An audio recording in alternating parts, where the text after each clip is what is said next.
महर्षि दयानंद सरस्वती विद्यालयस्य अध्यापकः अहम् आशुषंगी अस्मि। स्वागतम् अत्र भवतां सर्वेषां। प्रिय बालकों, आप सभी का इस ऑनलाइन कक्षा में स्वागत है। चूँकि हम संस्कृत के विद्यार्थी हैं और कोरोना संक्रमित काल होने से हमारे पठन और पाठन का कार्य बाधित हो रहा है, इस कारण से हम ऑनलाइन कक्षा के माध्यम से अध्ययन करेंगे। माध्यमिक शिक्षा बोर्ड के पाठ्यक्रम के अनुसार हमारा जो प्रश्न पत्र होगा वह 80 अंक का होगा और कुल प्रश्नों की जो संख्या होगी वो 28 होगी।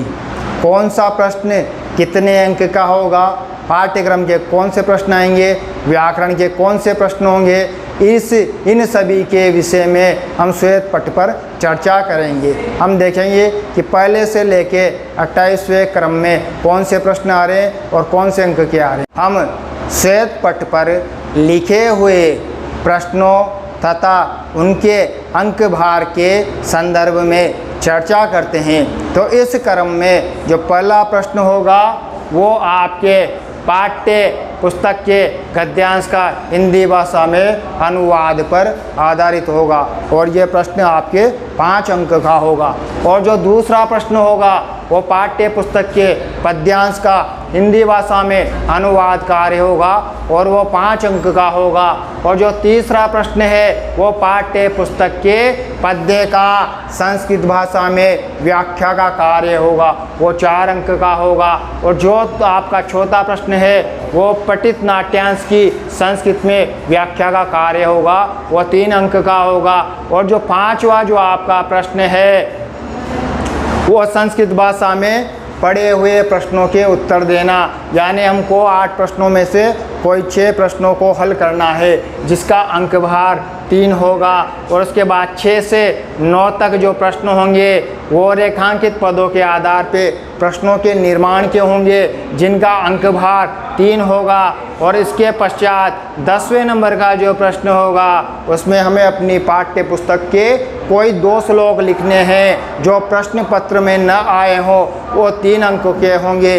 इसलिए जब भी हमको समय मिले हमको घर पे बैठ के अपने पाठ्य पुस्तक के संस्कृत के श्लोकों का स्मरण करना है, बार बार याद करने हैं, क्योंकि बार बार पढ़ने से याद करने से संस्कृत के श्लोक शीघ्रता से याद हो जाएंगे। इसके पश्चात जो 11वें नंबर का प्रश्न होगा वो अपठित गद्यांश पर आधारित होगा और उसी के आधार पे हमको प्रश्नों के उत्तर देने होंगे जो 10 अंक का होगा। उसके बाद 12वें नंबर का जो प्रश्न है वो दिए हुए संधि पदों का विच्छेद विग्रह करके लिखना है। 2 पद संधि से युक्त होंगे, उनको विग्रह करके हमको लिखना है, ये 2 अंक का होगा। 13वें नंबर का जो प्रश्न है वो दिए हुए विग्रह पदों की संधि करके संधि का नाम लिखना है। 2 पद होंगे वो विग्रह के रूप में होंगे तो उनका एक करके संधि का नाम लिखना है। इसके बाद चौथा जो प्रश्न होगा वो समास पे आधारित होगा। इसमें रेखांकित पदों में समस्त पदों को विग्रह करके लिखना है और विग्रह पदों को एक रूप करके समास के रूप में लिखना है।